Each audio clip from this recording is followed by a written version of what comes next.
gudoomiye ku-xigeenka xisbiga mucaaridka wadani Axmed Muumin Said oo telefishinka caalamiga Honkey Baltifi kula hadlay xafiiska xisbiga ku leeyahay magaalada Hargeysa ayaa si baan u dhaliilay isku shaandhayntii iyo shaqo ka cayrintii madaxweyne Silaayin ku sameeyay qaar kamid ah golihiisa wasiirada maalintii shalay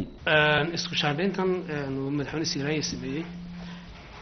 wax badan oo macno badan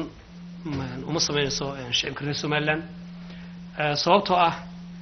waxaad moodaa inay daaha ka qaaday ama ay xoojisay qabiilkuna ay xoojisay laakiin wax badan xasan maxamed ku bedel wax badan oo macnaa ma sameynayso madaxweyne Silaayin markii uu campaign-ka ku jiray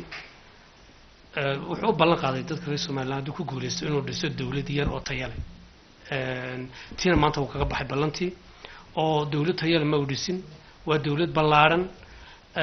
oo wasiiro fara badan buu dhisay oo aan tayo lahayn buu dhisay dhanka kale Axmed Muumin Said gudoomiye ku-xigeenka xisbiga mucaaridka wadani oo telefishinka caalamiga Honkey Baltifi wax ka weydiiyay magacaabista Ali Maxamed Waran Caddi oo isagoo hore uga mid ahaa xisbiga mucaaridka wadani loo magacaabay wasaaradda arrimaha gudaha Somaliland ayaa waxa uu daboolka ka qaaday in magacaabistaasi madaxweyne Silaayin uu magacaabay wasaaradda arrimaha gudaha Ali Maxamed Waran Caddi oo xisbigu ka tashan doono isagoo ka hadlaya ayaa waxa uu yidhi ka xisbi ahaan Ali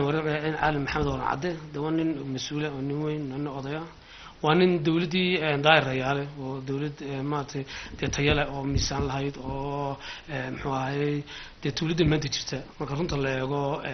ka wanaagsan bay ahayd iyo soo shaqeeyay in maanta dawladdan kulmiye oo aad dawlad ku feergarowday inay amniga shacabka Soomaaliland